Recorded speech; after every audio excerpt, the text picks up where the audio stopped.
தூக்கி பொண்ணாட்டி வருவானு பின்னாலே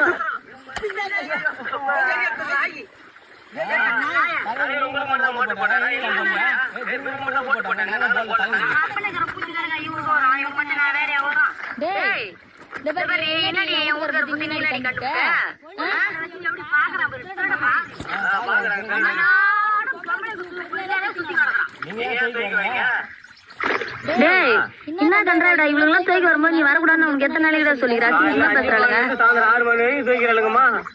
சின்ன பையா இதெல்லாம் தேவையில்லாத வேலைடாண்ணா. பேசாத நீ டாடி வாங்கி கொடுத்தாருல 800 ரூபாய் செட்டி 800 ரூபாய் செட்டி அது கூட மத்த வைக்கலாம். 800 ரூபாய் செட்டி என்ன போன் கொடுக்குற இதன்றா நீ எப்பயும் போடுவ இவ்வளவுலாம் கொடுத்தாடா. இதுக்கப்புறம் 4000 ரூபாய் 5000 ரூபாய் பேண்ட் எல்லாம் எடுக்காதம்மா. 5000 ரூபாய் பேண்ட் எடுக்காத தூக்க முடியல. என்ன சொல்றேன் அத ஒருத்த புஞ்சினுக்குறாளே அவகிட்ட சொல்லு 800 ரூபாய் 400 ரூபாய் பேண்ட் எடுக்காதுன்னு சொல்லு. ஏமா